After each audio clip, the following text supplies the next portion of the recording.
Thanks, Medora. Welcome back, everybody. My name is Chris Richmond, and today we are going to be focusing on the construction phase of Subpart J. So let's get started.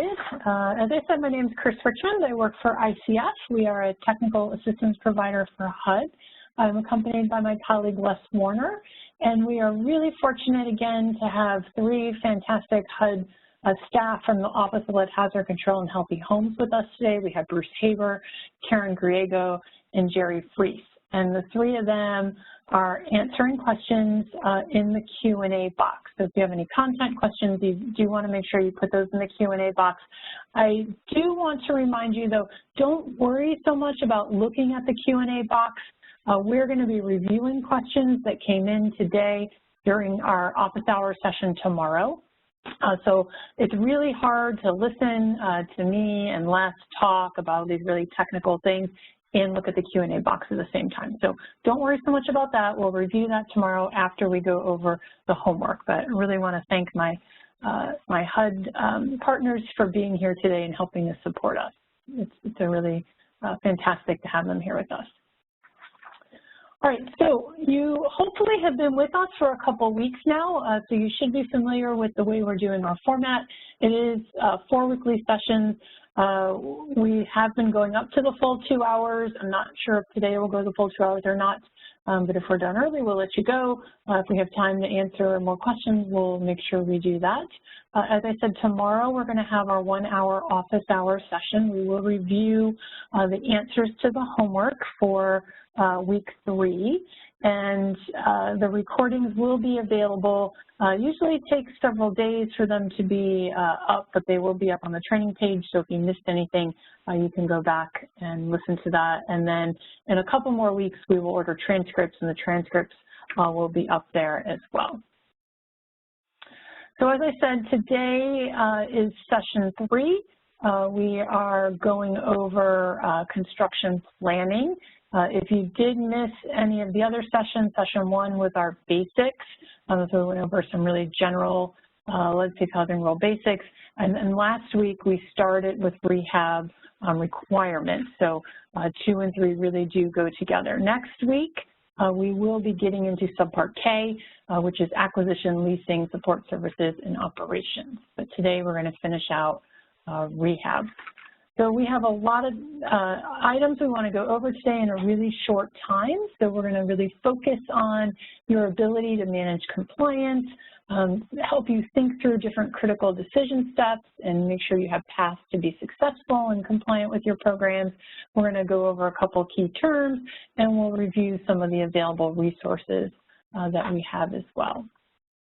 I do want to alert you, if for some reason you did not join us for session 2, you are still welcome to stay with us today for session 3, but there are some key critical terms and items that we discussed in session 2. So in session 2, we went over what all the exemptions were. Today, we are going to be talking about projects that are not exempt. So what do we do when the lead-safe housing rule is triggered? Last week in session 2, we also talked about the level of assistance and how do we calculate that level of assistance. If you recall, let me see if I can find the right handout. There it is. Okay. So this handout that we have, you'll see these dollar amounts at the top, up to including 5,000, over 5,000 to 25, or over 25. Those are the different levels of assistance. So once you determine what your level of assistance is, then you'll know which of these types of requirements and types of evaluations or reduction that you need to follow. So if for some reason you missed last week, please go back and listen to that recording so that you understand how to get to that level of assistance. And then we also discussed in great detail the EPA renovation, repair, and painting rule. That's the RRP rule. So we're going to be referring to RRP. We're not going to go too much in detail about it because we spent a lot of time last week going over that, but there is a handout, if you missed that as well, that does compare the differences between the HUD rule and the RRP rule. For example, there's more prohibited practices for the HUD rule than the EPA rule. The de minimis, the interior de minimis levels are different for the HUD rule and the EPA RRP rule. So just a couple things to keep in mind if you missed last week. All right, so we're going to do a real quick poll. If we were all in the room together, I'd say, hey, raise your hand, let me know what kind of activities you're doing. But if you could just go in and click on the poll, choose what type of rehab program are you operating, and are you doing homeowner rehab, are you doing rental rehab, acquisition rehab over 5,000, or more than one of these programs. And then after you click on that button, if you could just hit the submit button, then we'll make sure that your answer is recorded. So if you could just go ahead and do that for us, that would be really helpful.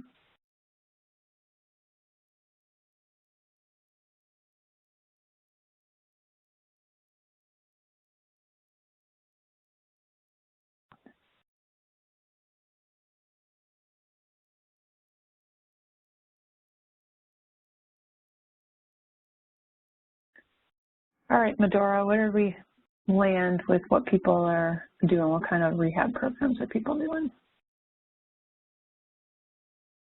The poll is just closing up now. Okay, thanks.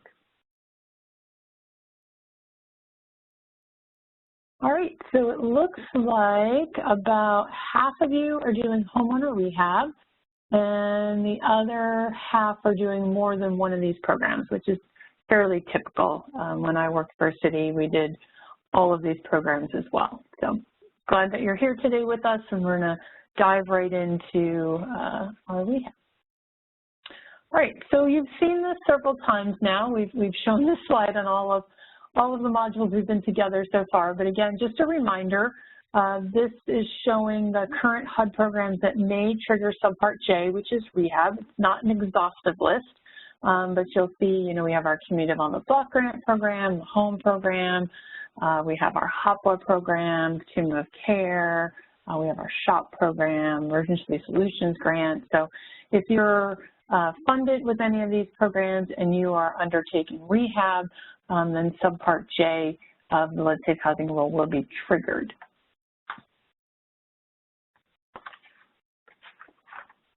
Right, so we're going to review the implementation of the Lead Safe Housing Rule at various stages of rehab so your program can meet compliance with HUD and the EPA requirements. Remember, we learned about that last week and the first week that we have to take the Lead Safe Housing Rule and we're overlaying that with the EPA rule as well. So each level of assistance, remember the level of assistance, our numbers here, are less than and including 5,000 or over 5 to 25 or over 25,000. Those are our level of assistance. So we have different requirements depending on where we fall within our level of assistance.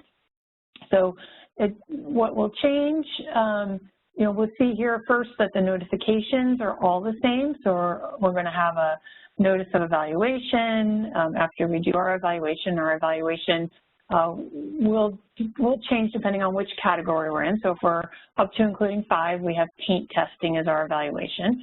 If we are over 5,000, we are doing a risk assessment and paint testing. So after we do our evaluation, we need to do a notification. So we'll do a notice of evaluation. So that will be provided within 15 days of either getting the results from the paint testing or the paint testing and the risk assessment, or if you're doing presumption, we would do a notice of presumption. That's also a notification, and that would be provided within 15 days of you determining you're going to presume that there's lead-based paint.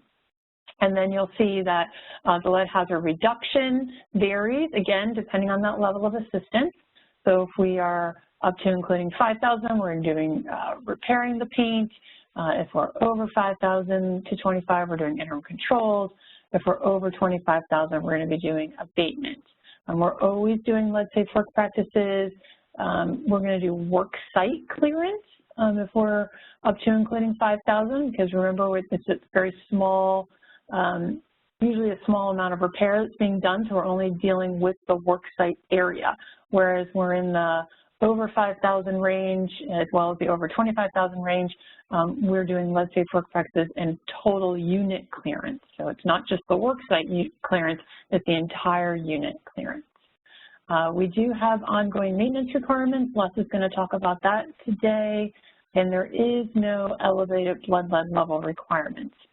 Those are more for our project-based assistance, our tenant-based rental assistance, and our public housing. So elevated blood lead level requirements are not triggered for Subpart J, and that's why you see that's not required.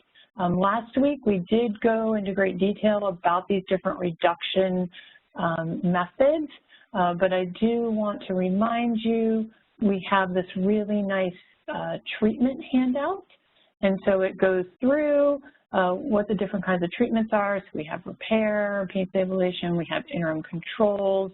When you go to page 2, you can see that we have standard treatment, and then we have abatement.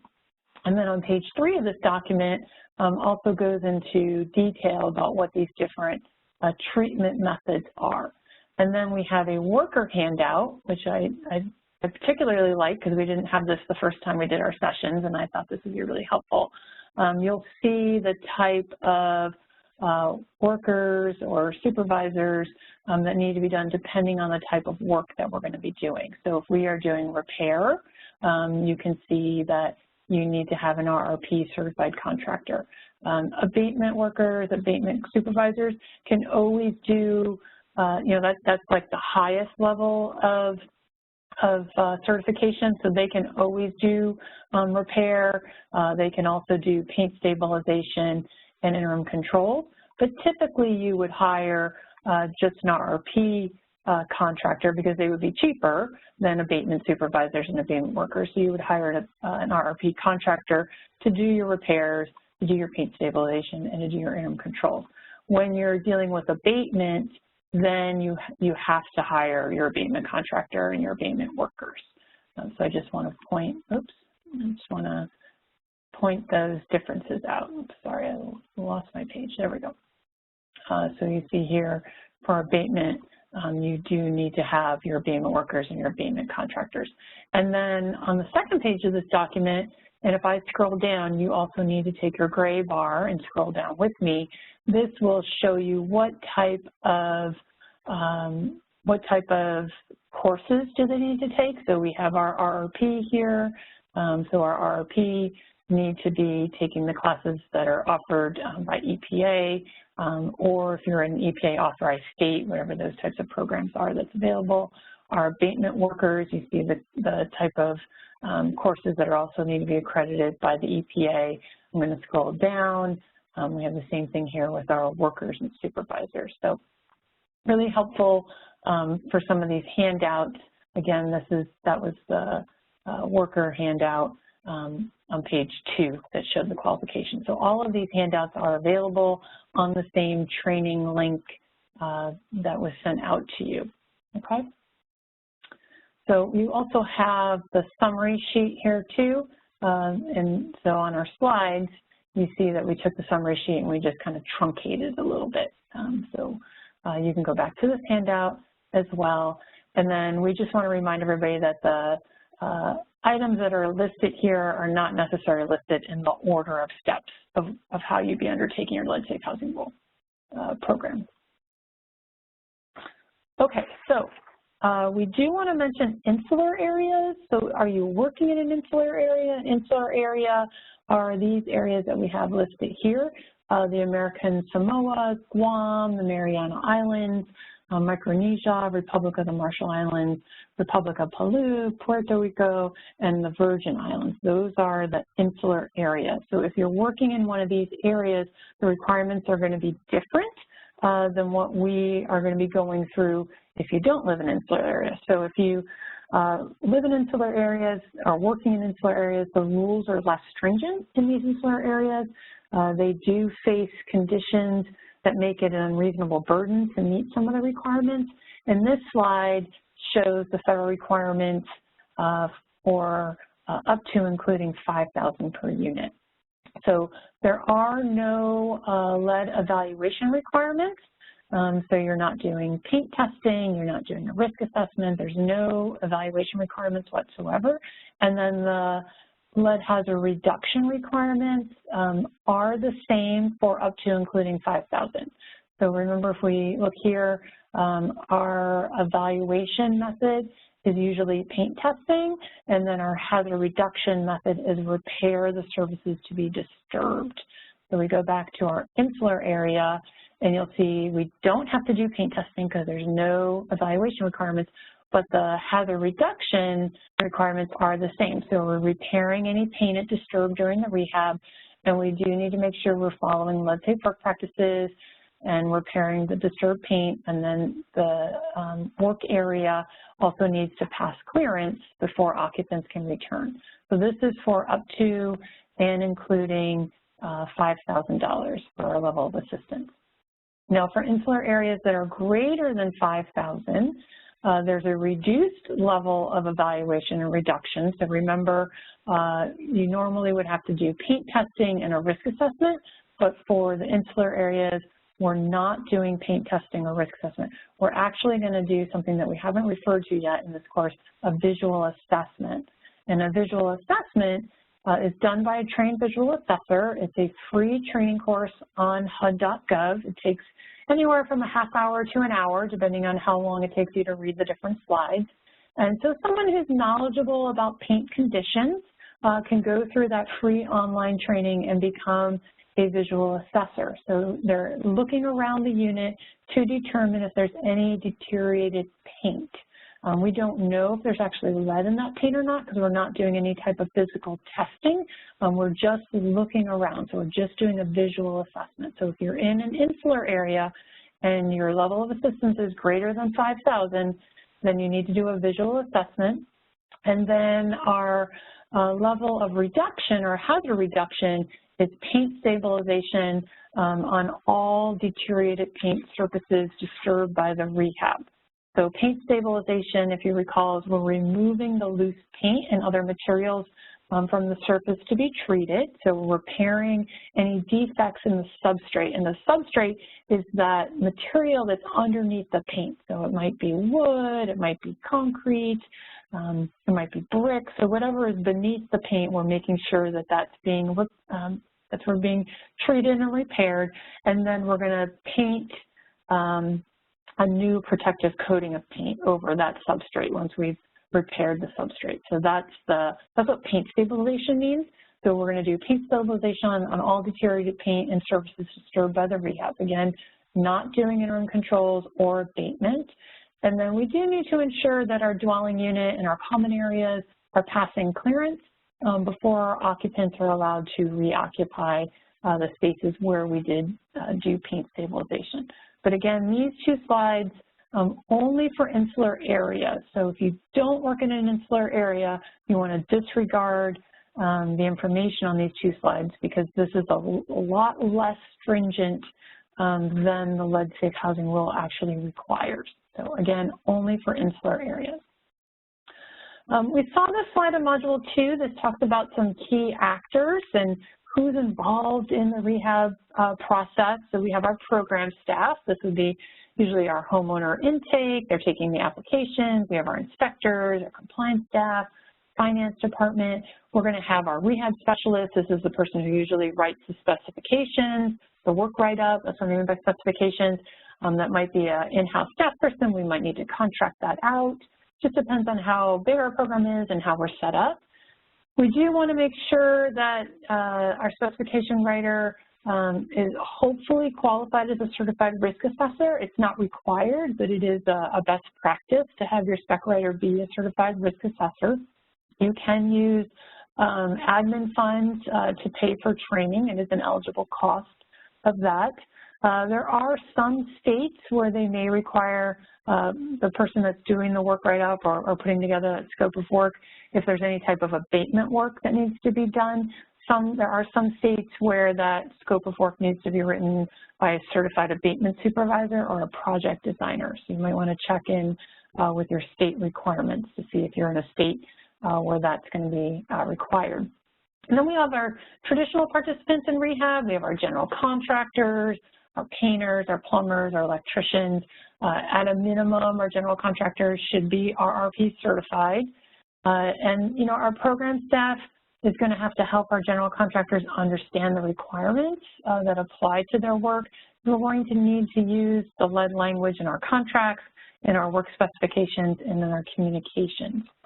And then the program staff is going to have to help locate lead specialists, and our lead specialists are certified paint inspectors, our risk assessors, our clearance examiners, also our trained lead contractors, our lead abatement supervisors, and our RRP workers. So we did talk quite a bit about these different lead specialists, and just to remind you again, on page 1 of our worker handout, we also have identified all these different lead specialists for you as well, and what they're able to do.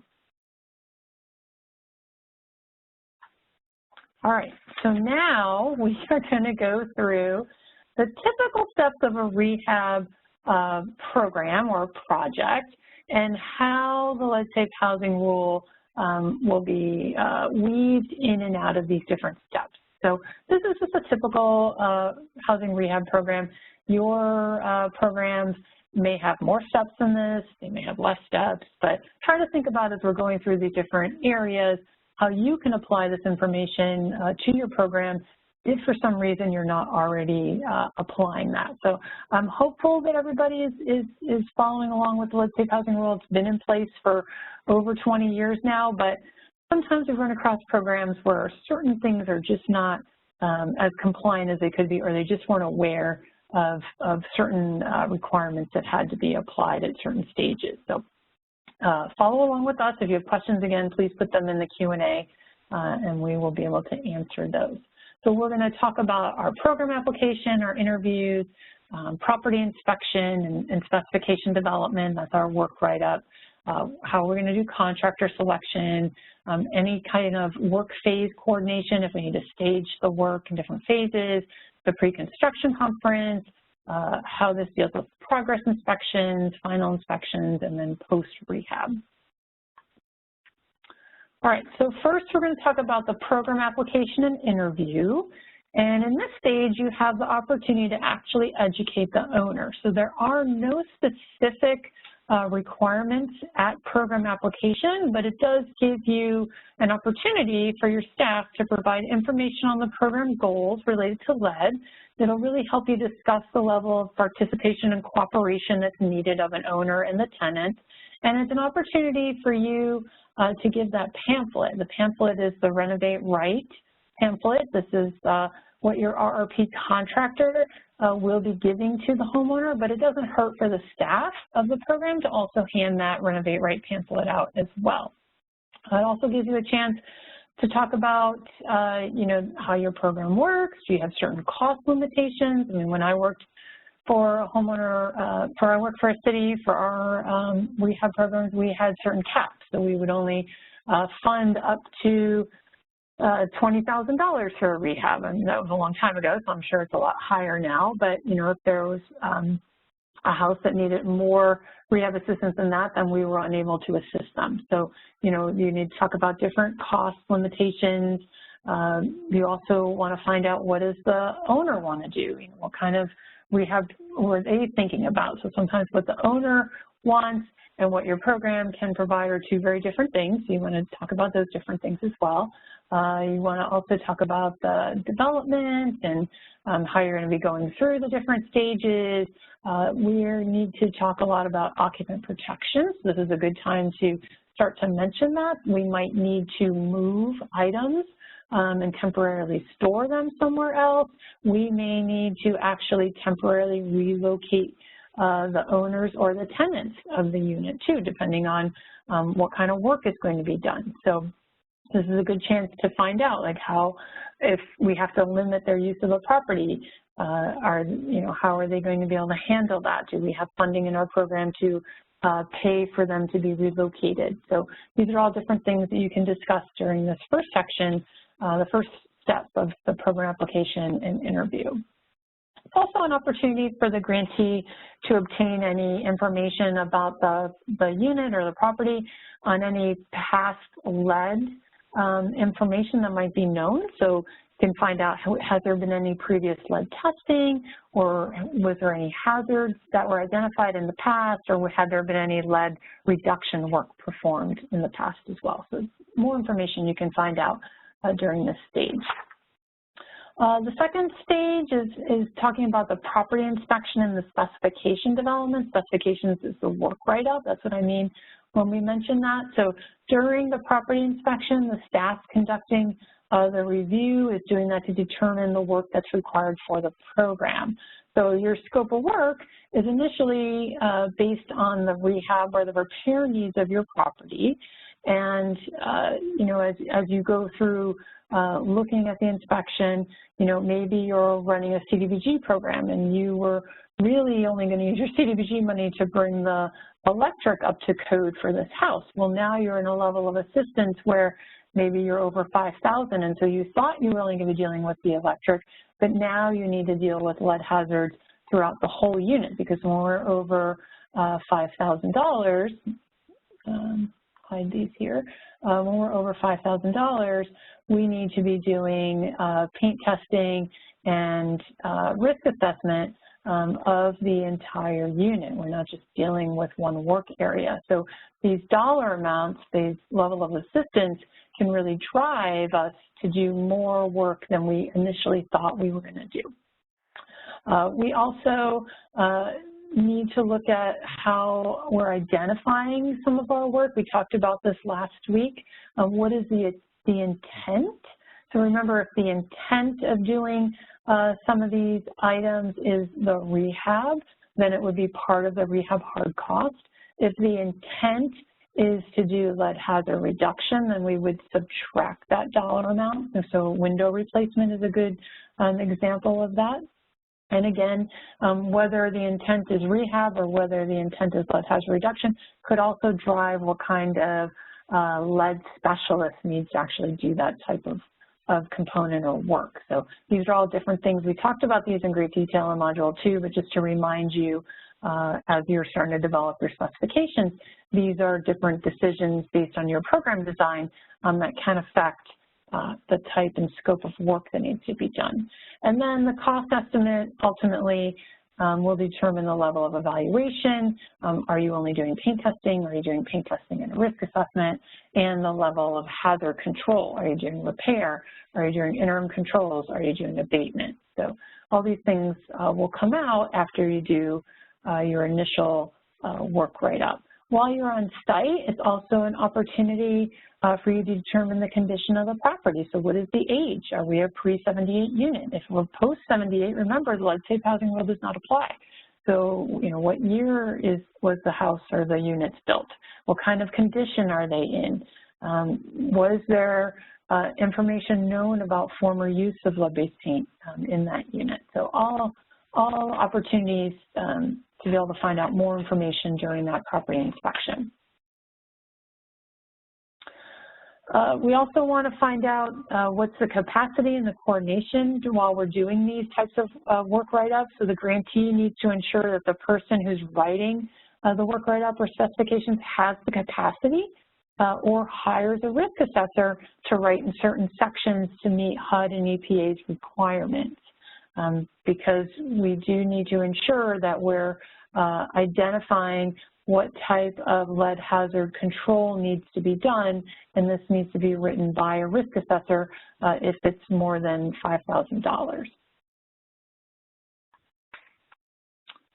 Oh, I did want to mention too, so back here, even if you're presuming, even if you're presuming that you're doing lead-based paint, you still should have a risk assessor involved because you want to make sure that the work write-up is dealing with the lead hazard control properly, even if you're presuming. All right, so level of assistance. Remember, the level of assistance is our up to including 5,000, our 5 to 25, or over 25. Okay, that's our level of assistance. So, you know, as you think through the level of assistance and thinking through the different items on the work write-up and what your specifications, the level of assistance will ultimately determine what type of evaluation you need to do and what type of lead hazard reduction you need to do. So maybe you had a program set up where you were only doing a single type of work. Maybe you were going to do a roof or some plumbing or rewiring or some type of adaptability type of work, and you thought this was going to be under 5,000, but it ends up being over 5,000, and now we're into, the whole house, looking at the whole house or the whole unit for lead hazard control. We need to do a risk assessment rather than just working on that particular area as if we were under 5,000. So again, the specification design can push us over to a higher threshold than we originally planned. Okay, so the second stage, looking at the property or continuing with the property inspections, this is for evaluation. So depending on the level of assistance, the program either has to conduct paint testing, that's if we are up to including 5,000, or if we're over 5,000, we're going to be doing paint testing and a risk assessment. We need to, for our paint testing, we need to have a paint inspector, and if we are doing paint testing and risk assessment, our risk assessor can do both of those. You always have the option to presume that there's lead-based paint, so you can do that. We also have the option for a lead hazard screen. We don't see this too often. Lead hazard screens are done for buildings that were built from 1962 to 1977. So if you're in that time category, from 1962 to 1977, you can do a lead hazard screen. And this is really done to determine if you need a risk assessment or not. So you do the screen, but if it fails, then you need to do a full risk assessment. So again, it's not typically done because it often leads to needing a full risk assessment, and then you have to pay for two different things. You have to pay for the lead hazard screen, and you have to pay for the risk assessment. So it just makes sense to just get the risk assessment if that's what's required. We do want to ensure that we're using certified professionals that are conducting our evaluation. So if we look at our workers, yep, here we go. All right, so if we look at our workers and we are looking at evaluation, if we're doing a risk assessment, it's our risk assessor that's doing that. If we're doing any type of paint inspections, then we are having a certified lead paint inspector do that. If you're doing any type of paint sampling, you can have a lead sampling technician. So we want to ensure that we're using our certified staff. And remember, back on that worker page, on page 2, it showed you what kind of qualifications they needed and where they could get these certifications. You want to be checking against this document to make sure that whoever you're hiring, or if it's your own staff, that they have the proper certifications to conduct that paint testing or the risk assessment. And then if we are doing a paint testing and risk assessment, we need to provide a notice of lead hazard evaluation. This needs to be provided within 15 days of us receiving the results of the paint testing or the paint testing and risk assessment. Or if we are presuming, then we are going to provide a notice of presumption within 15 days of deciding that presumption is the type of method that we want to follow. Okay. All right, so talk a little bit about presumption. So the program always has the option to presume the presence of lead-based paint rather than do an evaluation. So if you don't want to test, you don't want to do a risk assessment, you can presume that there's lead-based paint.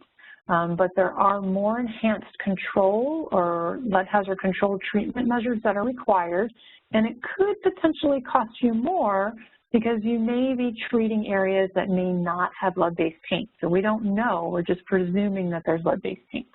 You might want to make this decision based on your former portfolio. Have you always, like in this particular neighborhood, has every project that you've dealt with had lead-based paint, or can you do some swabs and then determine that you're going to presume? So we do need to have lead-based paint inspections, full inspections done by a lead-based paint inspector, but you could, if you're presuming, you could do some swabs and say, oh yeah, there's lead, we think there's lead there, we're just going to presume there's lead everywhere. Okay, so if you do decide to do presumption, this is talking about the different types of hazard control that you're doing. So if you're in the up to including 5,000, then we are going to be repairing all painted surfaces. So remember, if we were testing, we were only going to be repairing the painted surfaces to be disturbed. If we are presuming, we're not testing, we're presuming, then we need to repair all the painted surfaces, okay, everywhere, not just the surfaces to be disturbed. And we need to make sure that we're following lead safe work practices and that we're getting clearance as well. And then if we're in the next level of assistance, if we're in the 5 to 25,000 range, we're going to be doing standard treatment. It's similar to interim controls, but it's applied to all interior and exterior deteriorated paint, including friction and impact surfaces.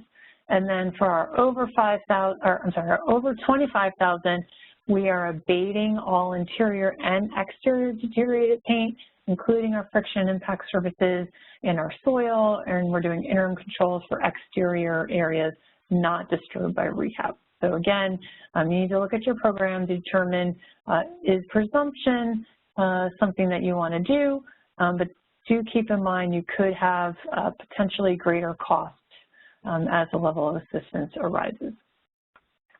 All right, so let's talk about contractor selection. So we're moving into stage 3 here, or implementation. So thinking through the process of contractor selection, most grantees typically have an RFP process, but they do need to ensure that contractors have the proper certification. So remember again, on this worker handout, this document will go through what are the different certifications that they need to have. So we want to make sure that we're checking to make sure they have the proper qualifications, proper certifications, and we want to get copies of those certifications to put in the files. And then we also want to check references from past jobs that they've done. We want to make sure that they're actually, have they passed clearance for their other jobs that were done? Were the people that hired them, were they happy with the work? Did they feel like their items were protected well? So were they following the rules properly? You know, during this process, the contractor will submit the bids for work. Some programs may have a pre-qualified list of lead contractors, and they can use that list to notify these contractors when they might have potential bid opportunities. And you may, as a grantee, may need to recruit some additional lead contractors. You might need to use some of your admin money perhaps to pay for some RRP training for some of your contractors if they want to be involved in your program. So these are different ways to help recruit them. And again, you want to be interviewing your contractors, and you want to ask, in addition to their credentials, also for their references. All right, so let's move on to stage 4. This is the work phase coordination. So we might be doing some trade coordination and scheduling. So sometimes grantees stage the work, so they may need to do the lead work first. So maybe they're in the abatement category, and so they bring in their abatement supervisor and their abatement workers, and they take care of all of the lead work first, and they do an interim clearance. And then they'll do the regular rehab, so they'll bring in you know, a general contractor, you know, to do some of the other areas that were not needed to be abated or dealt with the lead hazard control, and then they would get a final clearance. So if you end up doing this phasing, it is possible to do that. And so again, you want to get an interim clearance, and then you do a final clearance to make sure everything has been done properly after it's been cleaned.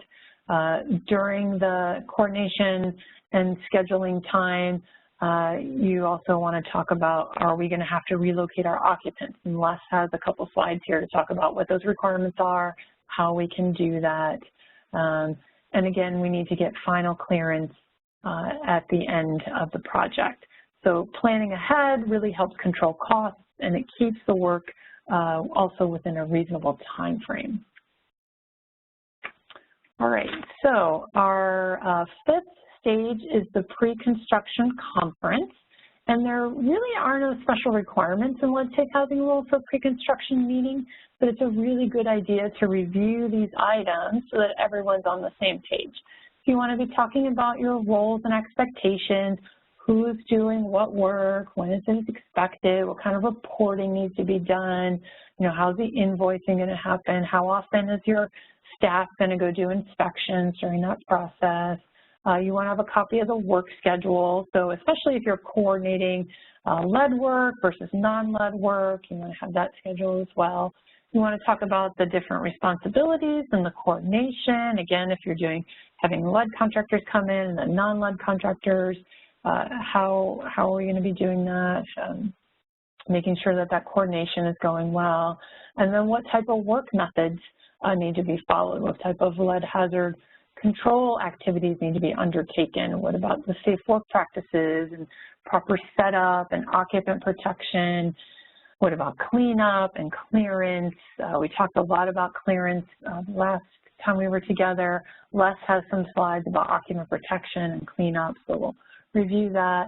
And then are there any special contractual provisions such as debris and disposal? Like, are there any certain items that need to be in the contract about how to take care of any type of debris and disposal?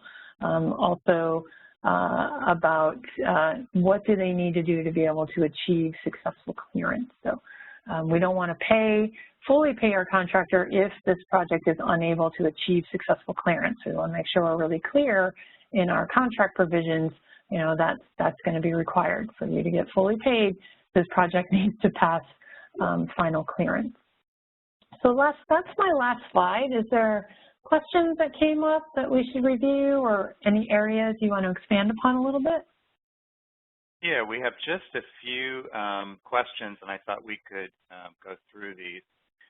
So there was a question about if we had a general contractor who was has an RRP supervisor on the site, can his supervision suffice for a contractor not being certified? And so we have to have the answer on this is that the general contractor's workers need to be certified, and so we can't simply substitute by have someone monitoring or supervising the workers. And so having the general contractor's renovation certification isn't sufficient to be able to meet those requirements. And there, Bruce did provide in the Q&A a link on this. We also had a question kind of going back to something that we were exploring last week, where we were using this example about what if we were doing a sewer line replacement, and this question about evaluation and what's actually required. And we went back and forth with this, discussed it quite a bit in last week, so you might want to revisit the posted session for that. But the answer on that essentially was that, if we were doing a $6,000 sewer line, so we're over our $5,000 line, the question was, well, I thought if we were at 5,001 to 25,000, that we always had to have paint testing and a risk assessment. But on the example of the sewer line, the project could be exempt if, as we analyze that scope of work, if we determine that that project is not going to disturb any painted surfaces. So, we'd really have to follow, look at all of the portions of the sewer line, where it's going, the surface is going to pass through, and determine whether it actually could be exempted. And so if our scope of work is not disturbing any lead-based paint or any painted surfaces, since we haven't done testing at this point, then we could determine that our overall project actually was exempt. So it's a project-by-project process to be able to make that determination whether the overall project could be exempt, and so we would not be required to do our evaluation, including the risk assessment for that project. The other question that was asked was about recognizing that when we go over $25,000 that we are now in abatement, and so we have more stringent rules. We're going to have generally a more expensive project on that. So they were questioning about, well, could they simply switch out? So could they analyze this and say, okay, I've got a $35,000 project. Could I simply use $11,000 of general funds so that my federal dollars in this were below this? So just a reminder is that the way, and if you go to last week's session, Chris spent a lot of time going through our methodology for determining either our hard construction costs or our total federal dollars. So we've got sort of a two-part test that has to be done to determine what the level of evaluation and treatment is going to be. So I'll just refer you back to that. Let's see if there's anything else that. So we have a question that's just come in. How do we adjust if our original cost estimate and project costs were under $5,000, but during the project change order, we add to that scope of work and it now exceeds? Do we stop the work and do the risk assessment before we continue? I'm going to turn that one over to either Aaron or Bruce or Jerry, if one of you want to pop in and answer that one. So this is where we have a change after the initial testing or evaluation has been done that changes the level on that. Sure. Les, this is Bruce. I can start off, and then I'll also allow Karen and Jerry to speak up too. Basically, it is expected that there will be the occasional change order. So if the original estimate was under $5,000, or even if it was under $25,000, so you have different aspects of the hazard remediation that has to be done. If the change order occurs because the project ran into unexpected conditions, that would be fine. You would document it in the project file and continue as you originally determined. On the other hand, if your program has a habit of doing this all the time, estimating the job to be $22,500, and then every job ends up being $28,000, which is above the $25,000 abatement standard, that would probably result in a monitoring finding going forward. So the occasional change in scope is expected. The continuous observation, the same kind of condition on every project would be a red flag. So Jerry or Karen want to add anything?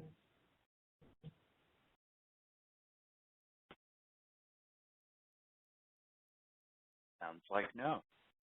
And Bruce, I would just add that I think that same sort of thing, if we were monitoring on CDBG or home, that same sort of thing where, if there's a change order, we're always looking to make sure, is this something that could have been anticipated with a good inspection on the front end? We know that there's some things that as you dig into a construction job, there can be surprises along the way. But when we begin to see sort of a pattern here, then it can be a finding. And part of that is really, are you doing appropriate evaluation on the front end, whether it's lead or whether it's based on the scope of work that's needed to bring that property up to the required program standards for things. All right. Yeah, so I think, Jerry, I would agree. Totally. Great. Likewise, this is Karen.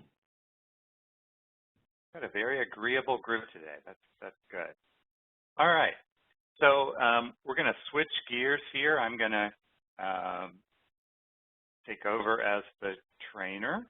And let's move ahead and talk a little bit about occupants and how we're going to, we talked a little bit last week about, as part of our planning for a project, thinking about the occupants and their possessions but we're going to go into a little bit more detail here.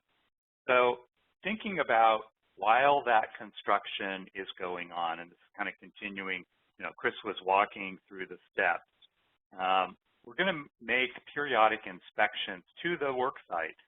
We've done careful planning on the front end, trying to make sure that we have very specific specifications in place, that we have certified contractors and trained workers that are on that site. But we want to make sure that we are checking to see, are all the things that we carefully planned for, are they actually happening on that site? And so having a plan, having some staffing about making those inspections, those periodic inspections, becomes really important to make sure that work is going forward as proposed, and work is being done in a manner that is going to be in compliance with the lead-safe housing rule. But also then, of course, at the end of that project, we're going to make sure that all of the required scope of work has been completed. We're going to be talking in a little bit about, again, about clearance.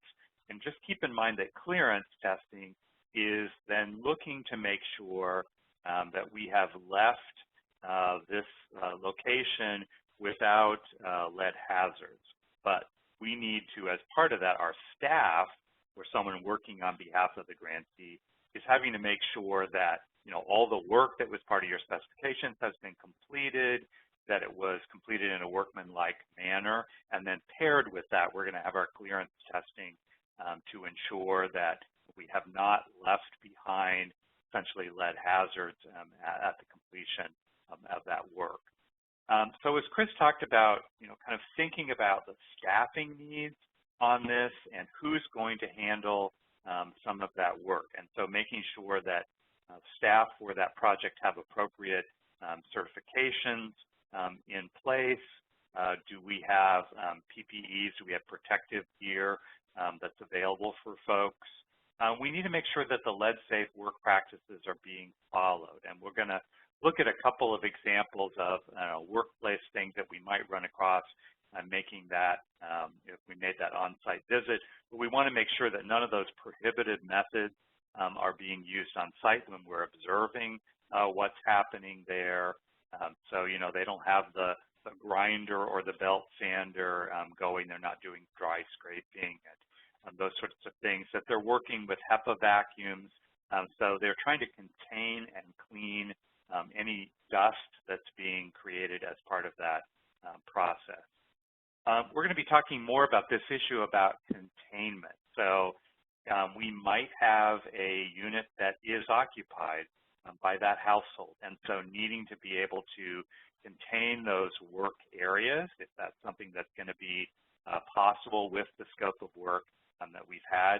In other cases, we're going to have relocated temporarily the occupants of that unit, but we have to think about all of their possessions, and we have a lot of sort of non-cleanable surfaces. So we need to think about how do we clear those work site areas, how do we contain the dust and any possible cross-contamination that might be happening, and then things, of course, like signage, so that everybody understands who can go where, and that we're maintaining that. And so that plan for appropriate occupant protection needs to be in place, and we're checking then as we're making our progress inspections to see that not only the rehab work and the lead risk reduction work is being done appropriately, but then also our plan for occupant protections and for their possessions has actually been implemented properly and is being followed. So a lot to look for while we're on that site.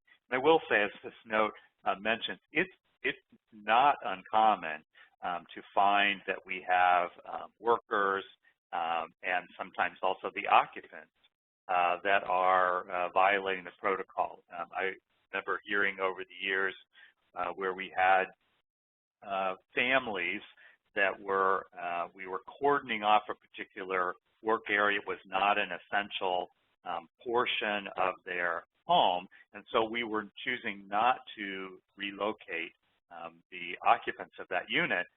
But when the contractor would come in the morning, finding that it was obvious that the occupants of that unit had essentially violated that containment area, either gone in to look at the work that was being completed, or gone into, try to find a possession that was in a containment area, and so causing potentially cross-contamination as they're tracking in and out of that work area. So we really want to keep an eye as part of our progress inspections and make sure that those actions that we so carefully planned are actually going forward and being followed. So we're going to start here by looking at a couple of resources, or identifying a couple of resources. So Chris mentioned about providing the Renovate Right brochure, which contains really good information, including information for the occupants of that unit after the work has been completed. So it walks them through the protections and the dangers or hazards of lead paint and other contaminants, but it also gives them some information about as they occupy a unit after that work has been done, things that household can do as part of cleaning, on how to control in the future to make sure that there won't be other lead hazards that are created during that time period. And so that has some good information also about segregating work areas, the safe work practices, things not to do on that. Then we've mentioned before the interpretive guidance. So I want to point out a couple of these and talk through them a little bit. So S4 is about lead-safe units. So when we're doing temporary relocation, we have to relocate that household to a lead-safe unit. And so it's defined as not having any lead hazard. So that would include a visual inspection and dust wipes. And so we need a plan of action on either we're going to have this testing in place, or we could be identifying units for temporary relocation that were exempt because they were constructed in 1978 or later. So for instance, it's not uncommon with short temporary relocation to be putting someone up in a local motel or hotel. And so by being able to determine that those units were constructed in 1978 or after, we would know then that, okay, we have units that are lead safe, and so we would not have to do the testing. It also might be, and particularly when we're dealing with a multifamily project, and a lot of times when we're doing temporary relocation in larger scale projects, we're doing some shifting of folks. So we might, let's say we approach that project and we have a number of vacant units. We might go ahead and do the rehab and the lead hazard reduction work on the vacant units as our first step, and then be able to temporarily shift households into those units that have already had the lead work done on them. So that's also another option. But again, it's that planning for when we do temporary relocation that we have to be able to shift folks to lead-safe units. And so what's our plan on that, and that we have appropriate procedures in place if we have units that are built prior to 1978, then we're going to have to do the testing on those units to make sure that they're going to be appropriate. Also, under R13, we have some additional clarification about interim clearance. And I think we mentioned this in one of our earlier sessions, but for instance, we might have a project, and Chris mentioned about staging things. So we might have a project where, maybe some initial removal of components was done by a lead contractor. Maybe we have an abatement contractor who's coming in and removing the windows in a unit and doing appropriate cleaning and interim clearance test before we then allowed the general contractor to come in and do the window replacement.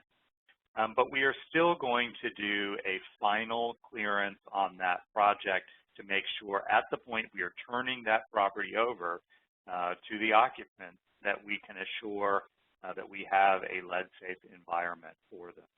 And then we'll mention when we get a little further into when we need to relocate folks, that we do have the option with an elderly household that we could, with their signed consent, not relocate them, leave them in place while we are doing the work. Now, obviously, we're going to make efforts to make sure that we contain and we appropriately clean after the work or while we're doing the work, but we do have the option for the elderly to sign a consent form and choose not to be relocated. So a number of forms that might be helpful, and Chris has mentioned that there are a number of new tools that we expect to be finalized and posted in the near future. So the list of available resources probably will grow, but there is a post-work checklist, which if you were to look at that, we've got portions that can be executed by the owner of that property and other portions that would be executed by contractors. So, for instance, contractor verifying that they didn't do any of the prohibited work practices, reiterating, signing off on that they met the compliance about the appropriate training as part of that. Also, there's some verification about the protections that were put in place for the occupants, for their possessions. So a number of forms that you could borrow from that might be very useful for your program. So I'll just point those out. There is some additional guidance on relocation. And then I would really, I think the one that I found a really good read, which I suppose that might be a little frightening when we are enjoying reading HUD guidelines, but Chapter 8 walks you through resident protections, walks you through the process of evaluating that work site and planning for how you're going to cordon off or protect things like, if we have a lot of chipping, peeling paint, we might be doing some cleaning before we actually begin on that work site and before we put plastic down and protections. So a lot of really good information in Chapter 8 and the other chapters. I would really encourage you to take a look at that, spend a little time with that. All right, so here we've got some visuals on this, and I hope folks can kind of clearly see these. But take just a moment and take a look at this illustration of a work site and tell me if you can observe anything that looks troubling to you. Take a moment and then we'll kind of talk through this.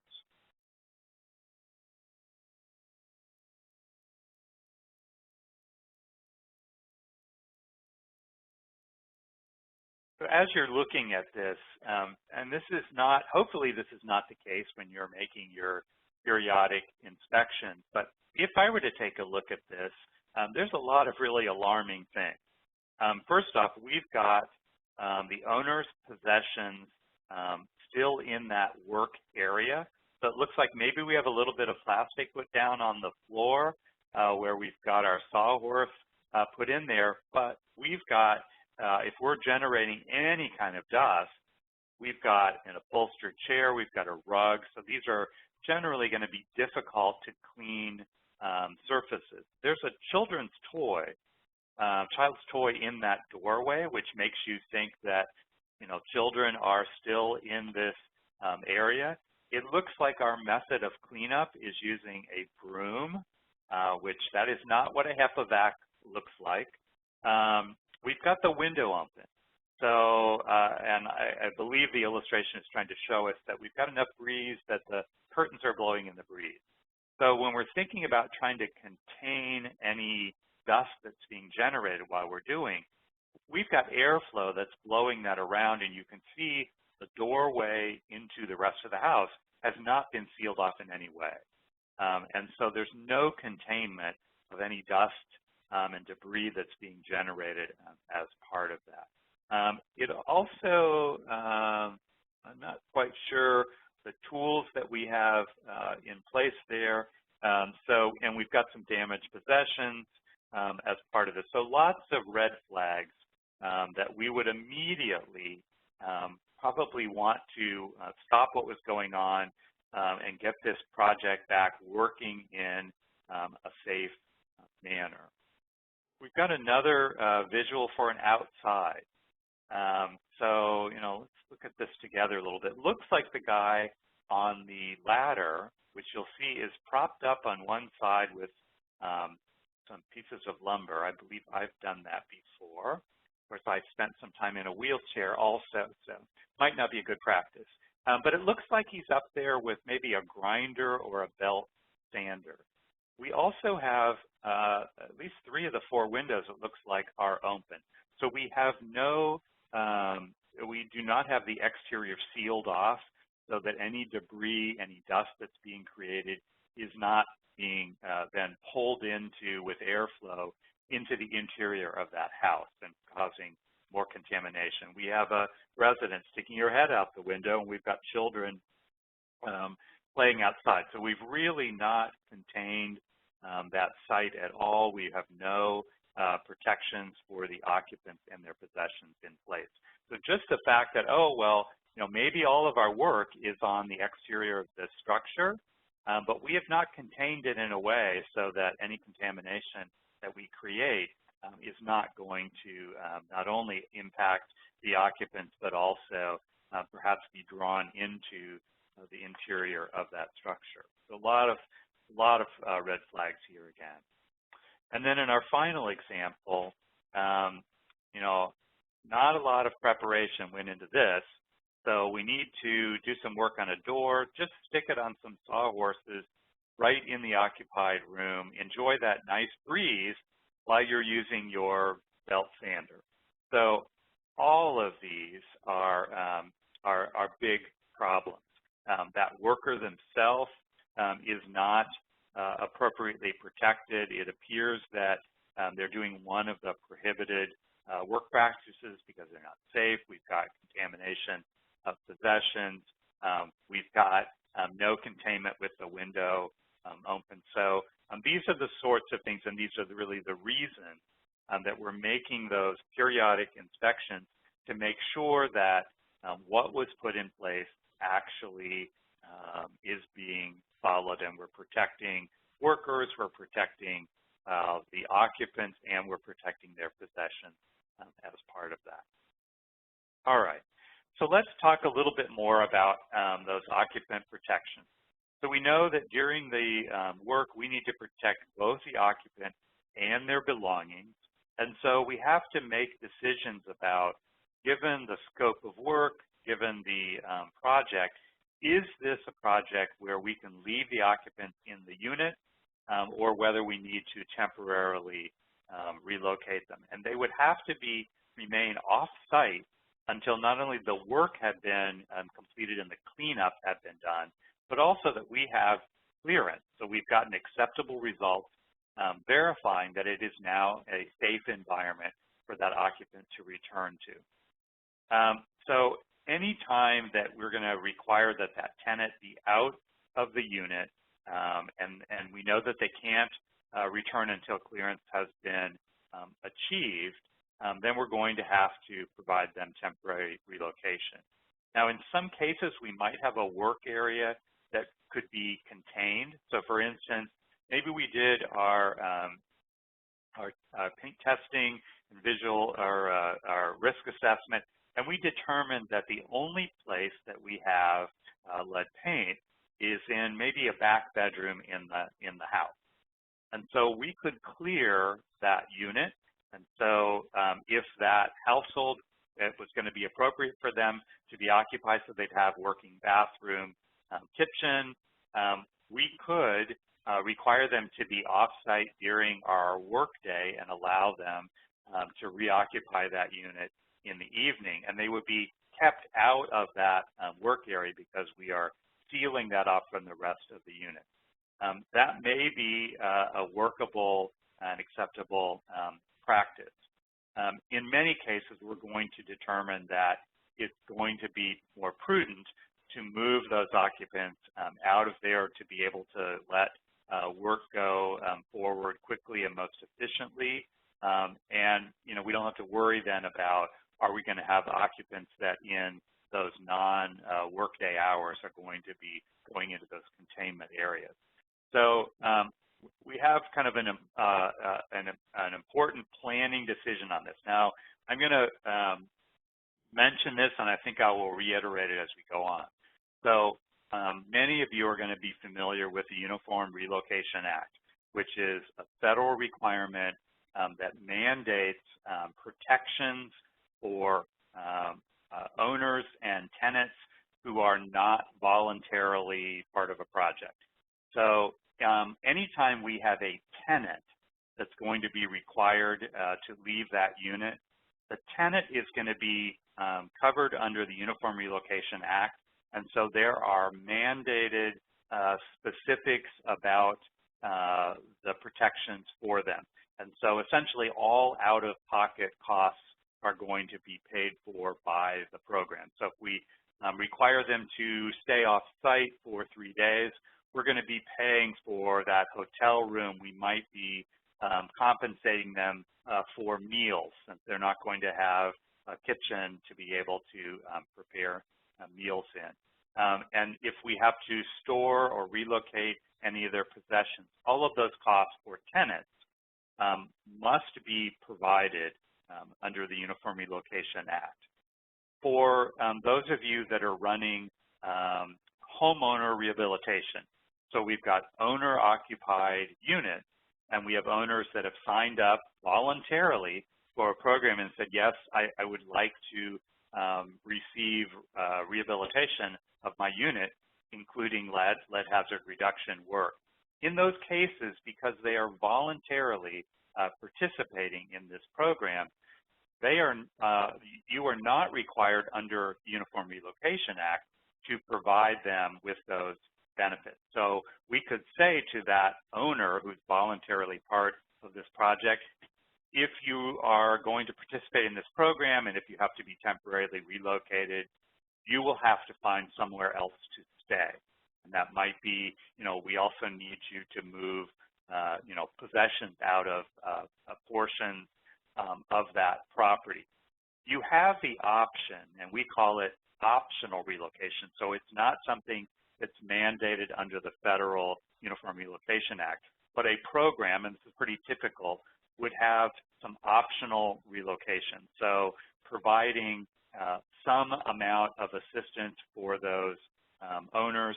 And it might be as simple as you'll have to find somewhere else to stay, but we will bring in a storage pod for you on site that will be secured for you to move your possessions into.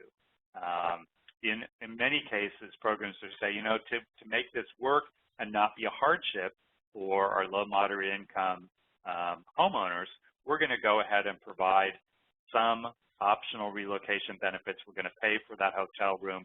We're going to give you meal vouchers as part of that. So as part of your planning and program design, you have to determine, what am I going to provide, have some policies and procedures in place as part of that, dealing with the households as they apply, making sure that you've laid out what your program will provide, what it won't provide, what they would be responsible for as part of that. So all of this planning and dealing with occupant protections is going to be based on understanding that scope of work and being able to have a plan of action that's going to be appropriate on a project-by-project basis. Just keep in mind that if it's a tenant, you have to follow URA, Uniform Relocation Act. If not, you could be following an optional relocation plan. So when might we not have to do relocation? So we could have jobs where we are not disturbing any paint. So maybe we're doing the roof replacement or the HVAC system, and we've determined that we are not disturbing paint. We could have projects where we're doing interior work that can be completed in an 8-hour daytime time period. Keep in mind, we cannot allow that household to return to that work area until not only the work has been done and the cleanup has been done, but also they need to have completed clearance. And so, that becomes part of the planning and specifics on how that's going to work. In some cases, you're going to be doing exterior work only, and with that exterior treatment, you're going to, keep people out of that work area. You're going to seal off any penetration into the interior of the house so you can keep those areas safe for that household. And so again, looking at that scope of work and making a plan that's going to be appropriate for that project. As we mentioned, if we're going to leave people in the unit and cordon off work areas, we need to make sure that this is a functional unit, so they have to have safe access to their essential areas, so sleeping areas, bathroom, kitchen. And in that scenario, that treatment needs to be completed within 5 calendar days. And then lastly, we mentioned, and I mentioned that there was some additional guidance on this, that elderly occupants, after being informed and signing a consent form, can be allowed to remain in that unit, and so not doing any relocation for that. So I've mentioned about temporary units. So again, we know that they have to be lead safe, and so we know that for the short term, probably I think most folks are going to be putting them in a hotel or motel, simply because usually that's our simple way of identifying 1978 or later units. So they're exempt because they would not contain lead. And generally, we're going to be, for those short-term stays, we're putting them in a unit that is not going to have full kitchen facilities. We're going to provide them with a meal voucher because they aren't going to be able to prepare meals. If we're doing something longer, where they have to be out, maybe they have to be out of that unit for a couple of months, then we're going to put them in a temporary unit that is more functionally equivalent. So, a full kitchen, that sort of thing would be appropriate. And of course, what's going to be functionally equivalent is going to be depending on that household, their size, we might have a disabled household that needs an accessible unit. So all that would be in consideration on finding an appropriate temporary unit. As I mentioned with multifamily projects, we oftentimes do what we sometimes call a checkerboard pattern, where we are going to treat vacant units and then we're going to shift folks around. So that can, when it works, keep everybody on site, usually conserve money. And so, again, you need a plan of action as part of that. And then the key here is that that temporary unit has to be lead safe. So either we're finding the pre-1978 units, or we're going to have to do the clearance examination to document that unit free of hazards. Get rid of all those. All right. So for temporary relocation and whether it triggers URA, I mentioned this before, and I think hearing it a second time is probably a good idea here. So with tenants, the tenant isn't voluntarily part of this process. So if I let's say there was a rehab program and I, as an owner-occupant, sign up for that, I'm voluntarily making a decision that, yeah, I know that there's going to be some hassle here, and there may be a period of time where I have to be temporarily out of that unit, but I'm voluntarily participating in this. But that tenant that lives in the unit, it's really, that's all being driven by the owner of the property. So because of that, tenants are always covered by Uniform Relocation Act. So that means that all out-of-pocket expenses need to be covered by the program. And there is further guidance on the HUD Handbook 1378. There is a series on the HUD Exchange of URA trainings. I don't know, and they're being sort of built out over time. I'm not sure if the one on temporary relocation yet has been launched on that. But that may be available for you. And as we mentioned, owner-occupants are not covered by the Uniform Relocation Act. So you as a grantee then need to decide, am I going to provide any benefits? And if so, what would the terms and conditions of that be? And that would be something that you would have laid out in advance, and you're going to be treating in a consistent manner for that. And you may need to put in, maximums of how much money per night. Some folks look at what their per diems are that they're providing for staff, but that would be something that would be planned and budgeted for in advance on that. One thing I'll just mention that if we are triggering Uniform Relocation Act for tenants, there are required notices, and that's part of what's outlined in 1378.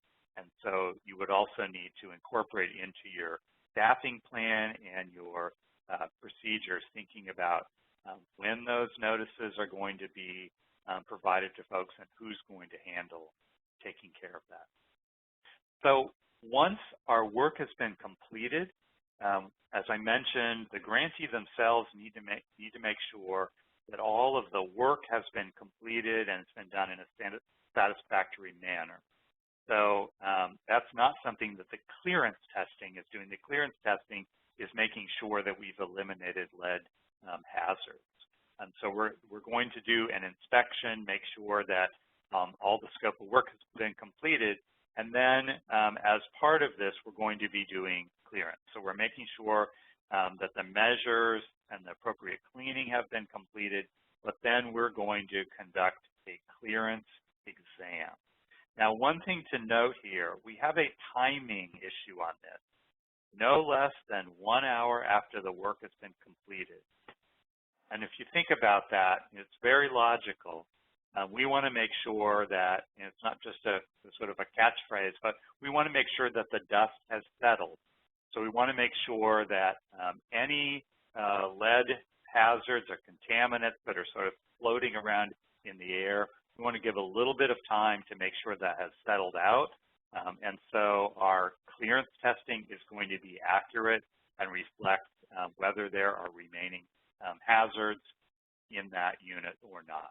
So we've got a timing issue. So if you were thinking about, well, I'm going to try to complete this work in 1 day, have the clearance done, we're needing to wait 1 hour, and then be able to get test results back to allow that household into the work area, that's going to be a little bit of a challenge depending on the systems you have in place and access to testing facilities on that.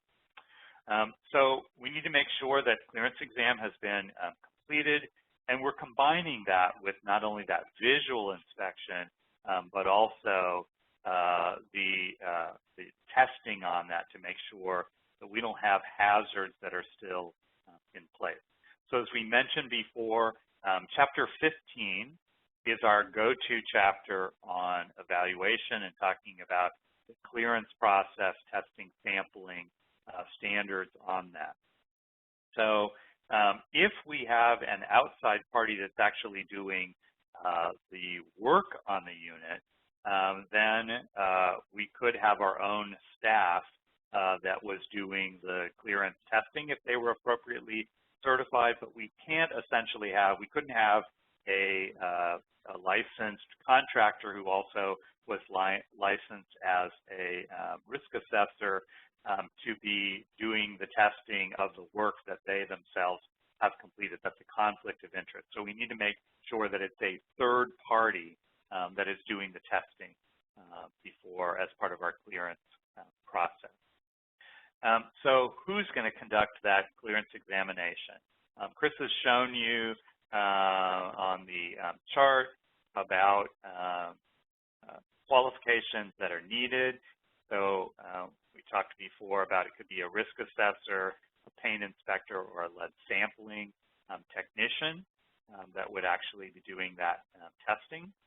But we need to make sure that those certifications are in place. And also we mentioned about the clearance of any non-abatement work, making sure that that all is in place. So need to make sure as part of our planning and staffing that we have planned for that capacity for the clearance to be done. So we talked consistently as we go through this about that we're going to keep the household, the occupants and the owner of that property well informed about what's being done, what test results were. We're also going to provide them then the clearance report and a notice.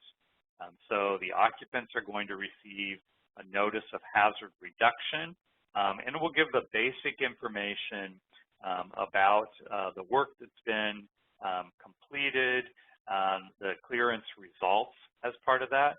And again, we have a timing requirement on this. Within 15 days of getting our clearance reports, or not only having the hazard reduction work, but once the clearance report has arrived, we have 15 days then to get those notifications. And we're going to want to have evidence that that was received. So, we're taking the report and notice to the owner, asking them to sign a receipt, documenting that they received that. In the case of a multifamily structure, we can post it, as we talked about, for both the notice of evaluation and hazard reduction that's been done. It needs to be in a public area or areas where the occupants, it would be reasonable for them to see. So we think about, we have a couple of buildings and all tenants come through those sort of main lobbies, getting their mail, getting on the elevator. We could post our notices there. And usually the recommended period is a 10 to 14 day period. You're going to want to document, be able to show that, yes, the way I provided this notice was through a posting. Here's a photo of where it is. Here's information about when it was posted. And all of this, we want to be able to document our compliance and the steps that were taken as part of that. So a little bit about the content, and I don't know how well you can see this based on size, but both the clearance report and the abatement report contain basic information about, when the work was completed, who the firm was that completed the work, things about the occupant protection planning that was done in place, but also then details about what was done, where was the lead found and what was done to that lead. But as part of this, then we have information which is really important going forward to know where we have components that may have something like an encapsulant or enclosure, so that over time, as if we're required to do ongoing maintenance to make sure that these our encapsulants or enclosures continue to function appropriately to protect folks from lead hazards, we need to include in our inspections, looking at these specific spots. We would want the owner of that property to know about that, so they also were informed and could keep an eye for potential issues later on with that. And again, same sort of thing with abatement. We sometimes think, oh, all the lead's been removed.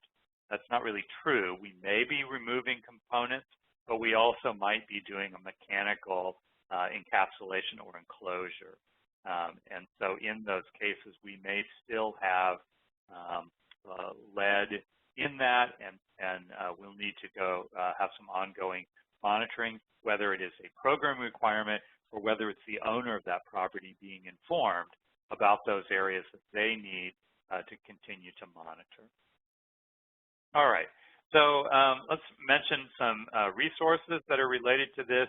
Our post-construction This is simply a certification form that is signed about the use of safe work practices. So we mentioned that our HUD, under the HUD rule, we have 6 prohibited work practices, and so this is a form that the contractor is signing off, verifying at the end of the project that they have followed those requirements and not utilized any of those methodology as part of the work that was being done. There is a sample of a clearance report that may be helpful for you. And then I think these are maybe really helpful for folks. There are worksheets that you can use for when you're reviewing that.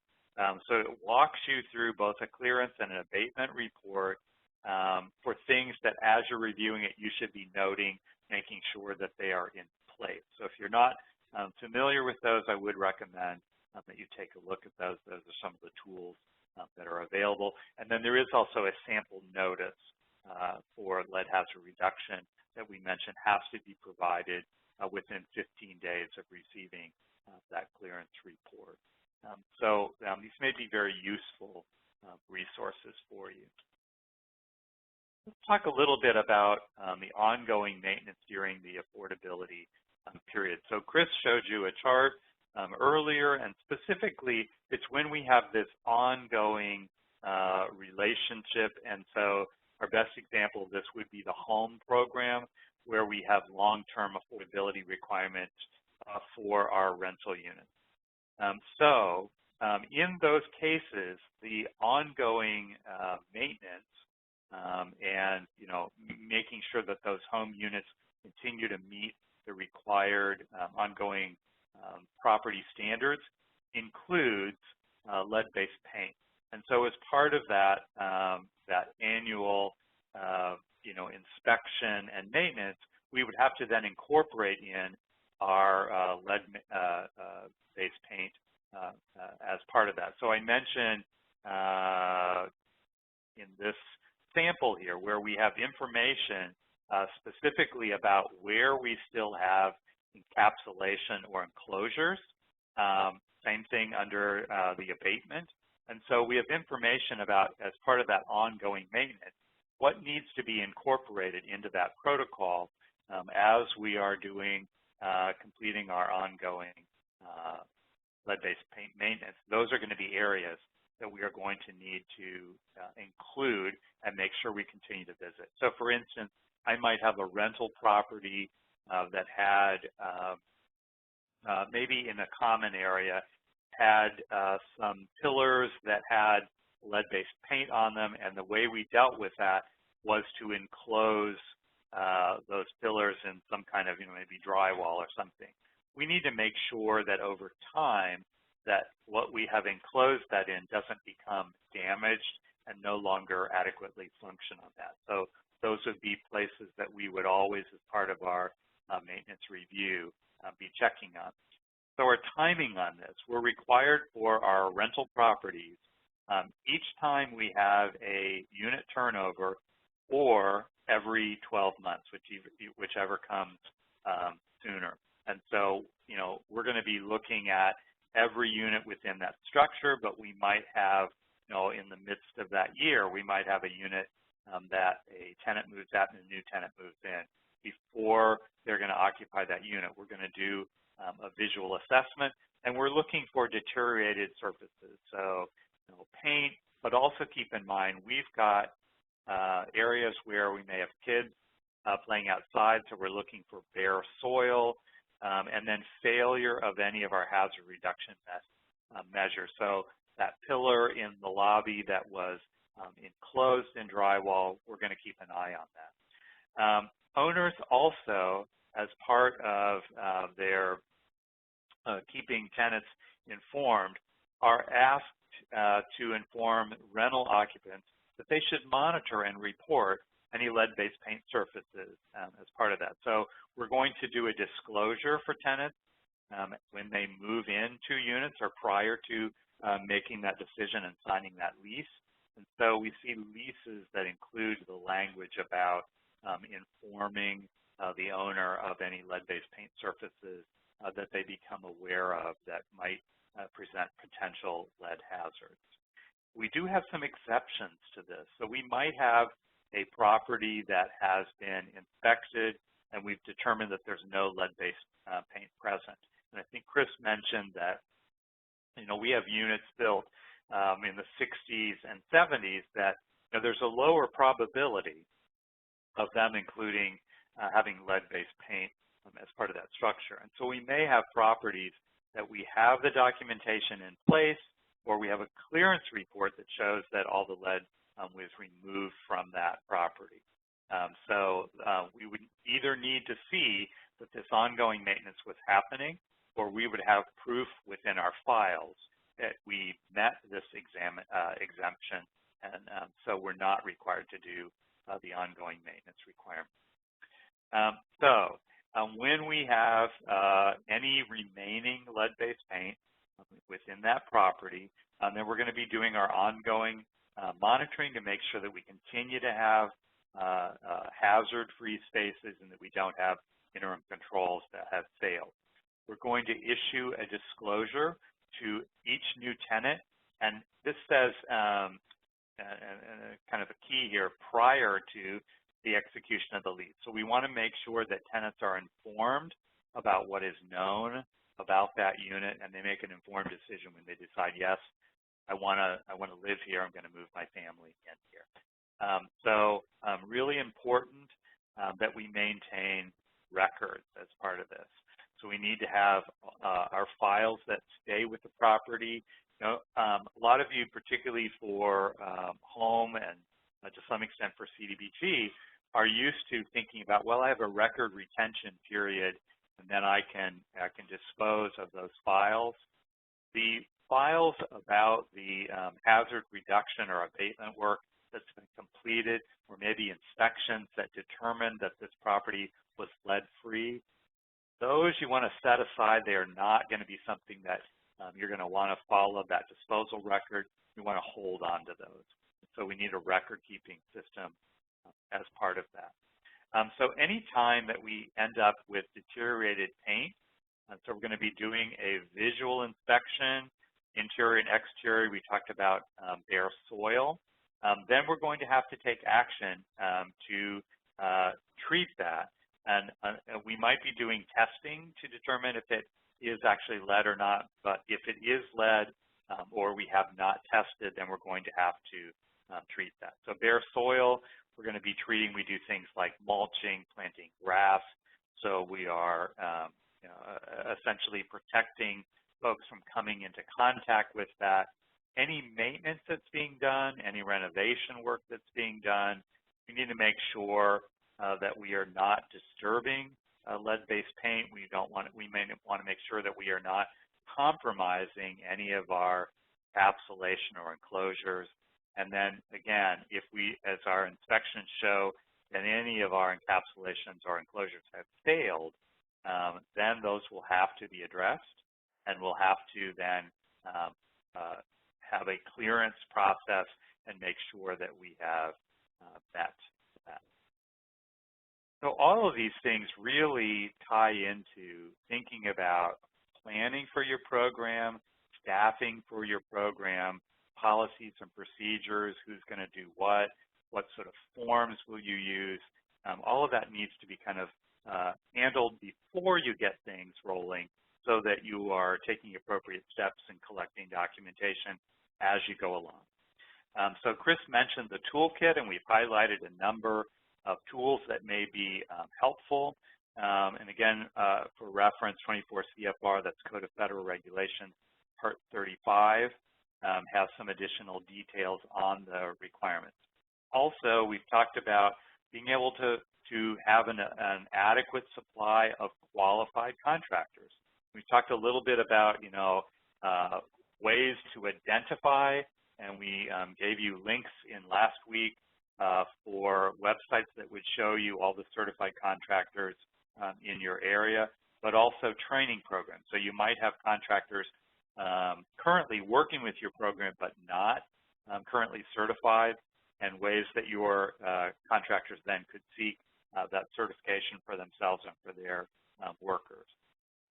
A lot of this needs to be captured within your program procedures. As I mentioned, forms that you're going to use, thinking about staffing. And some of this might inform your program design. So Chris mentioned it's very common for programs to have caps. So, you know, I ran rehab programs that had a cap of, I think, 32,000, and that did not include lead. So kind of thinking about, are my program caps, do they include lead, do they not include lead? There was a question, I think last week about, you know, if we're doing these in terms of loans, do we have to include the lead work as part of the loan? Kind of typically we see that a homeowner that was going to have a lien placed on their house, oftentimes it's only for the value of the rehabilitation itself and doesn't include the cost of the lead remediation work that was done. So again, that's a program design decision that you need to make. Then thinking about training needs, thinking about, you know, who is going to be taking on each of these steps, what's the required certification, is that going to be someone in-house? And if it is, then do they have appropriate certification? Do I need to get them access to training to make sure that they will have appropriate skills and certification? Or might I want to contract that out? Usually when we are contracting, that means we're going to have to follow federal procurement requirements. So all of this takes some planning as part of that process. So ways to be able to achieve the staff or contractor capacity. Well, again, we need to analyze what are the levels of skills and knowledge. I would think all of your grantee or subrecipient staff is going to have some basic, need to have some basic knowledge of the lead-safe housing rule, just so they're kind of watching out for red flags as part of that.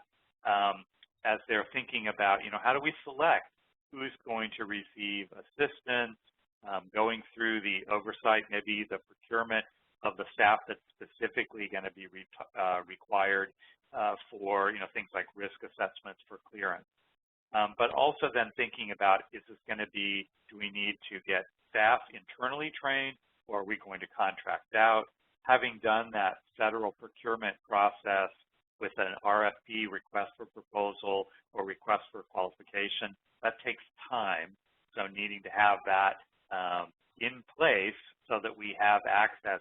If we're going to hire a risk assessor to do our testing, if we're going to contract with a clearance firm, then we need to have that done in advance of launching our program.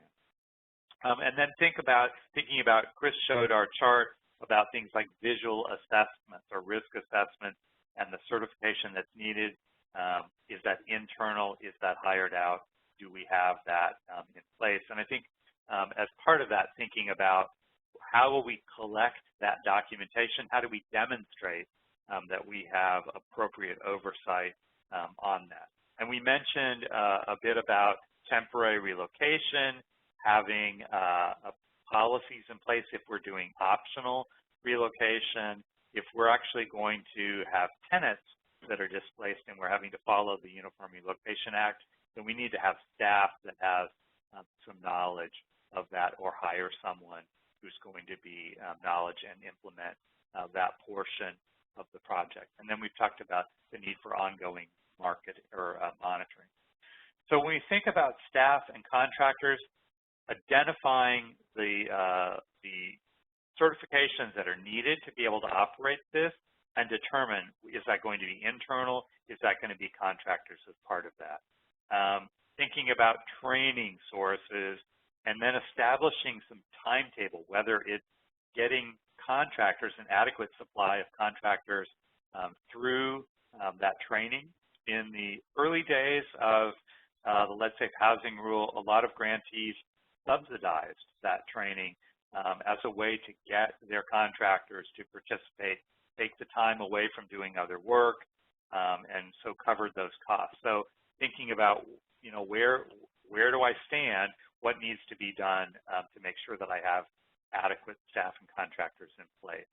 And then thinking about, you know, who is going to do the training, who's qualified to be able to do that, how do we pay for that, and what's going to be allowable under that. let's talk a little bit about the procedures and monitoring. So we, of course, are going to need to have office procedures, but also field procedures for either your own staff or folks working on your behalf for all of these required elements.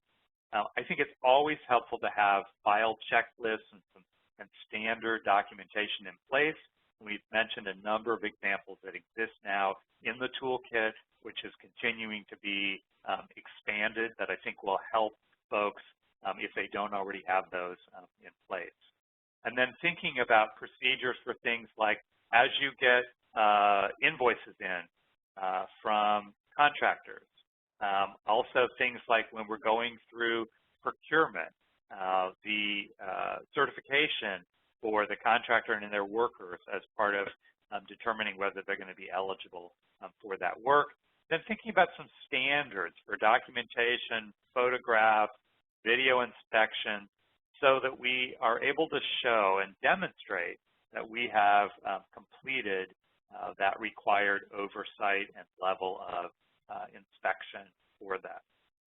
We mentioned that we may have more stringent standards for some states or local grantees, and we provided a link, I believe, last week for the EPA programs in states, and so we really recommend that folks check to see what's going to be allowable for that.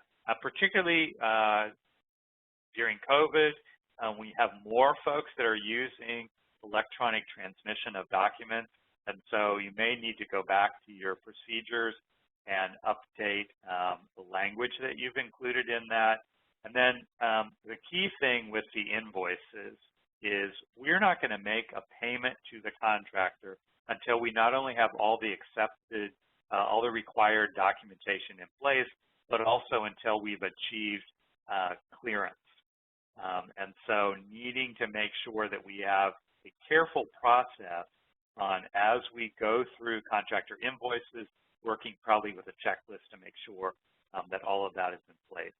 There is a monitoring handbook for overall for CPD, but Chapter 24 is specifically for the lead-safe housing rule. And so I would highly recommend that you take a look at that and look at all of the requirements that they're going to be looking for as part of their monitoring, and think about how am I collecting the documentation? Do I have adequate documentation consistently in place? So as part of our program review, we're going to do monitoring and make sure that our projects are meeting the requirements, making sure that when we have projects that say, well, I'm exempt, that we have appropriate documentation in place that they clearly do meet that requirement. We've talked about the need for knowledgeable staff, and so thinking about either training or going through procurement to make sure that we bring in that additional requirement. And then, making sure that lead-safe work practices are actually being, so we don't want to go on site and find that some of the examples that we saw in our little drawings we were looking at are happening. So we want to make sure that anytime we have a painted surface that is larger than the de minimis amounts, and remember our HUD de minimis amounts are more restrictive than the EPA RRP de minimis standards, we need to make sure that in all cases when we are above the de minimis standards that the lead-safe work practices are actually being followed on that. And then we spent quite a bit of time today talking about occupant protection. So we need a plan up front, and then we need to make sure that that's being followed, and that includes making sure that their belongings are protected. Really important aspect of that. Let's kind of quickly look at the available resources, and then we can look to see their questions that we should discuss in the time that we have left.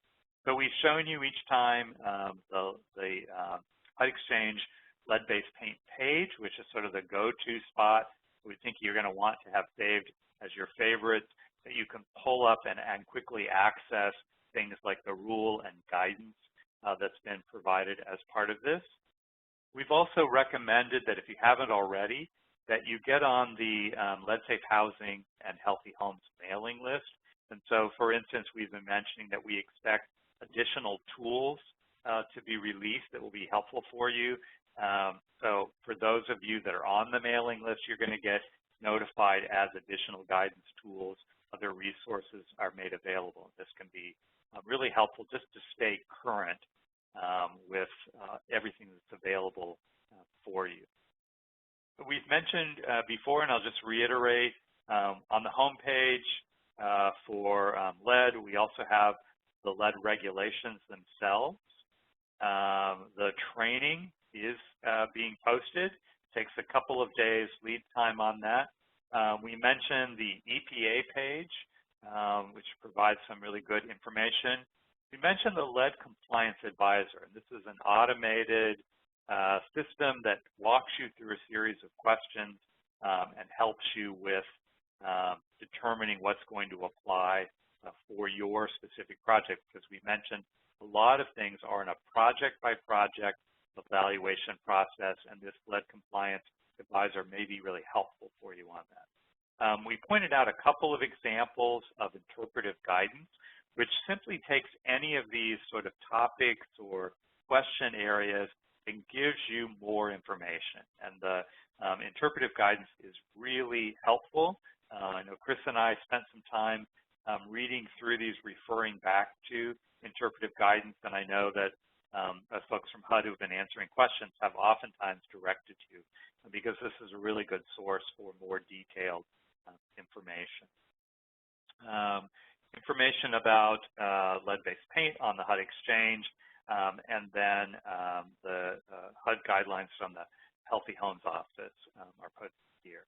We mentioned as we go through this that, we're happy to answer questions today, and we have our office hour session tomorrow. But once this session is over and you will have additional lead questions, here's an email to be able to ask a question, and the Healthy Homes team will be monitoring this and routing those questions to get you answers. So this is an important resource for you over time to keep as part of that.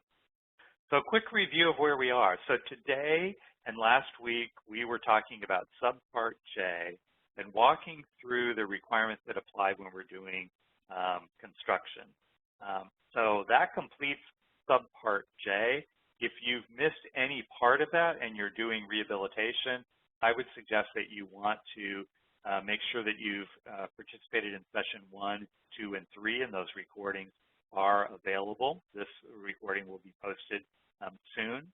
And then next week, we have our final session, which is Subpart K. So this covers acquisition activities, and we're providing down payment assistance, rehabilitation under or up to $5,000, but we might be doing leasing or supportive services for providing funding for operations. And so we have a lot of activities that are falling under Subpart K, and I would, if in doubt, I would recommend you participate in Subpart K just to make sure that you are going to be up to speed on that.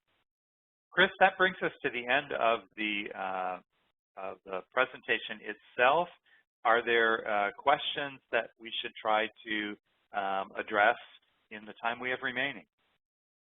Yeah, there's a couple questions I think are interesting for everybody to hear. Somebody asked, are grantees permitted to restrict their program to only homes built after 1978 to avoid the lead safe housing rule? And so, our HUD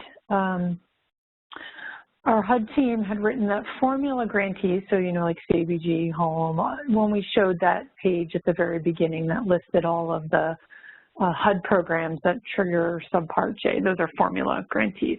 They structure their rehab programs to suit what the community needs are, and often restricting the age of housing which is eligible for rehab does not meet the community needs, and it often leaves vulnerable residents without assistance, which further marginalizes folks in need. So I think that's kind of a nice way of saying no, not really. So, Les, you want to expand upon that a little bit, or? Well, I think that's right. I mean, you might find in your community that the pre-1978 units were in such bad shape that you were alternatively working on replacing units, and so maybe you weren't going to do rehab, but you were going to do reconstruction. But the bottom line is, do you need, as part of your strategic plan, to be looking at what your needs are, and then your program design needs to follow what's going to take to meet those needs. And I will say, just having been around in the kind of the beginning of this, initially a lot of folks reacted like, oh my God, I don't want, they were overwhelmed with the lead safe housing rule and tried to simply just, do things that wouldn't trigger that. But pretty shortly, they realized they really couldn't meet the needs in their community. And also, once folks took the time, established capacity, and that might be hired in, that it was not as overwhelming as it seems. And it's a really critical way to be able to, otherwise you leave people just essentially trapped in these older units without a way to make it safe for their family. Great, thanks. Somebody else had also asked about the dust clearance standards and whether those had changed, and we did talk about those last week. So we highly recommend you go back to last week's slides and recording to look at that. But EPA is the one that updates those lead dust standards, and HUD follows suit. So you're going to look at that. But if you're in a state with an EPA authorized program, they do have a 2-year implementation period. So Bruce had suggested that they check with their state regulations, or they can just send an email at leadregulations@hud.gov. That's one of the emails on the bottom of, is it the slide before this last, or a couple slides before this? Slide 177 is where the contact Oxford Hazard Control Healthy Homes. That's the email on there. And then somebody else was asking if we could go a little more into trying to calculate the level of assistance. Again, we talked about that last week, but if we have time tomorrow, we can go back and pull up those slides again that go over determining the level of assistance. So I think that's about everything. Last brings us to about 3 o'clock. Do you want to just show folks the homework? And I think you have to click to page 14 on the office hour handout. Let's see. It's the second to last on the right. Yeah, and then go to page 14. Yep. All right. So there's a shot of the exercises for tomorrow, and we just ask that folks take a look at that in advance of tomorrow's session. It helps you kind of test your knowledge on some of the important concepts that we were covering in today's session. So I would just encourage everybody to participate in tomorrow's office hour session, and we will look forward to seeing you then, and also next week for Subpart K. Thanks, everybody. Thanks to our HUD folks for helping out today.